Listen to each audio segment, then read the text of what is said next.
Hello everyone! Welcome back to my YouTube channel, Dabjer Vlogs. Sa video na ito, may share akong topic tungkol sa how to remove annoying ads on Android phone.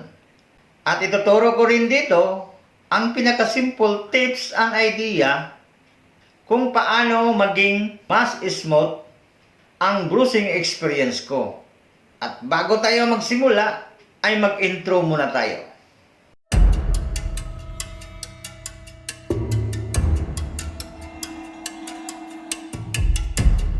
Kung interesado kayong malaman kung paano ginawa, panoorin ang buong detalye sa video na ito. Magandang umaga, tanghali at gabi sa inyong lahat na nakapanood sa aking video. Kumusta naman kayong lahat dyan? For me, I'm fine and doing well.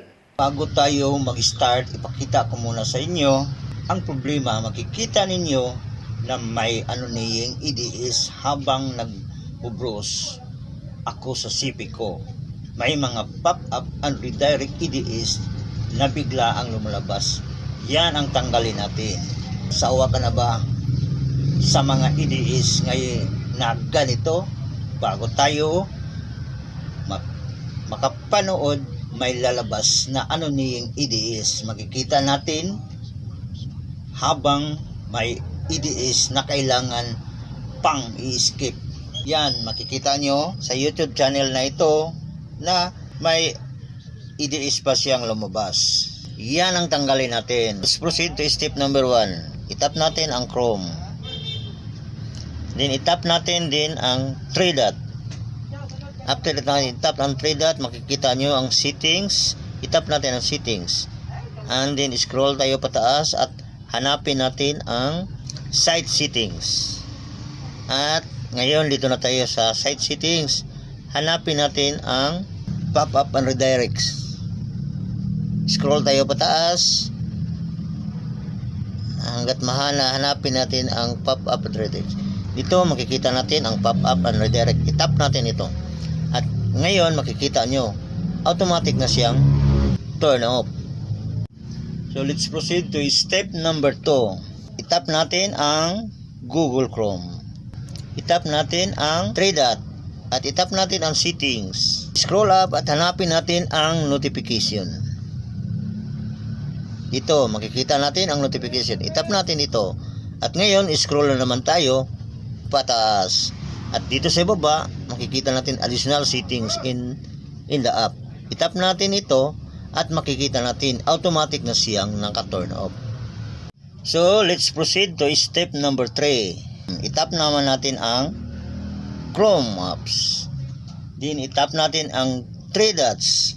Puntahan natin din ang settings. Scroll tayo pataas. Hanapin natin ang site settings.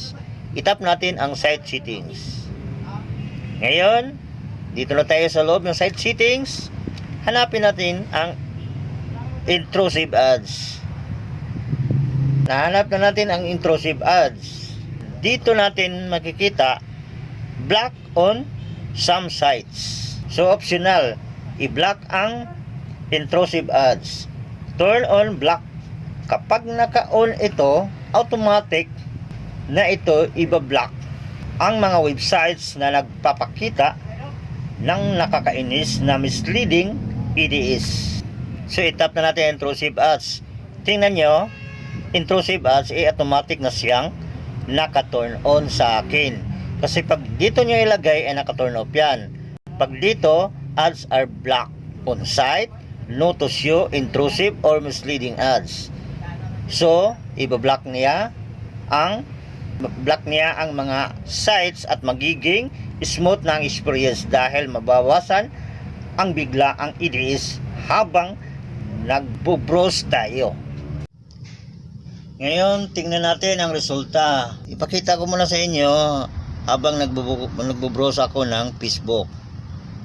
So makikita nyo, wala na talaga siyang IDS na lumabas, na malinis na ang screen at wala nang annoying IDS sa ating phone.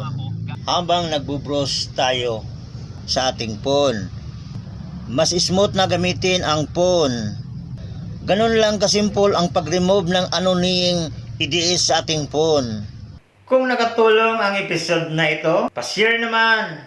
And don't forget to like, subscribe, at i-click ang bell icon para updated sa mga bagong upload na video ko.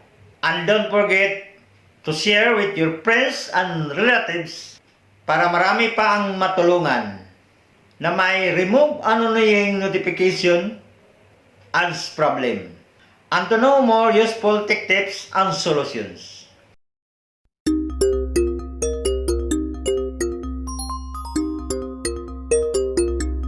Thank you for your time and effort to watch the video.